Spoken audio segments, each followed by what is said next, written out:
Welcome once again, ladies and gentlemen, boys and girls, to the Vault of Strange Deaths. I'm your host, Dr. Franklin Ruehl. Now, roll tape. The Vault of Strange Deaths.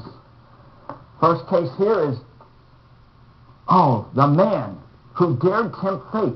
Dwayne Carroll of Prestonburg, Kentucky, although just 48, had ordered a special double tombstone for himself and his wife, also 48.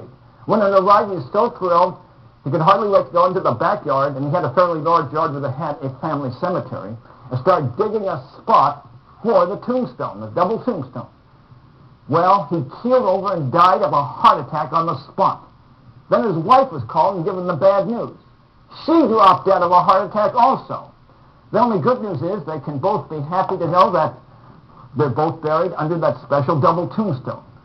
That's why we say, never tempt fate. Never buy a tombstone before it's time. See what we have here? Take this job and shove it. This pertains to a man, Mario Flores, who was a winery worker up in Lodi, California.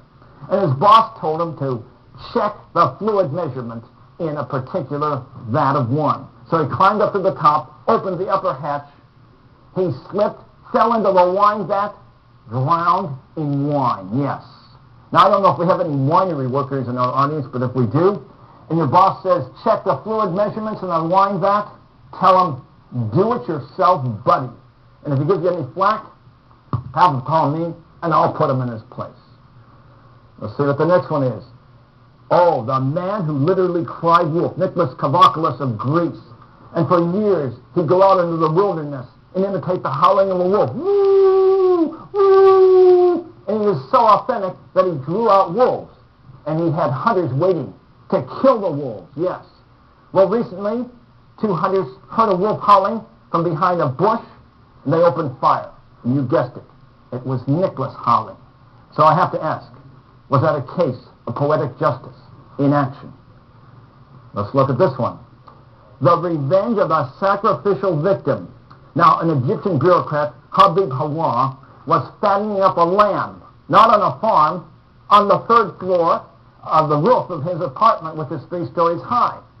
He went up one day to check on how fat it was because he was going to sacrifice it for religious ceremony. Well, the lamb had broken loose, charged him, knocked him right over the top of the roof, 3 floors down to his death. And again, I have to ask, was that a case, possibly, of poetic justice in action? Let's check one more here. The goldfish gulper. This is a man named Michael Gentner from Akron, Ohio. He was visiting a friend's apartment and noticed in the fish tank, one large goldfish was gobbling up the other goldfish. He didn't like that. So he reached into the tank, pulled out that goldfish, and said, I'm going to gulp you down. I'm going to teach you a lesson. Well, he plopped it down his throat, and you guess what happened?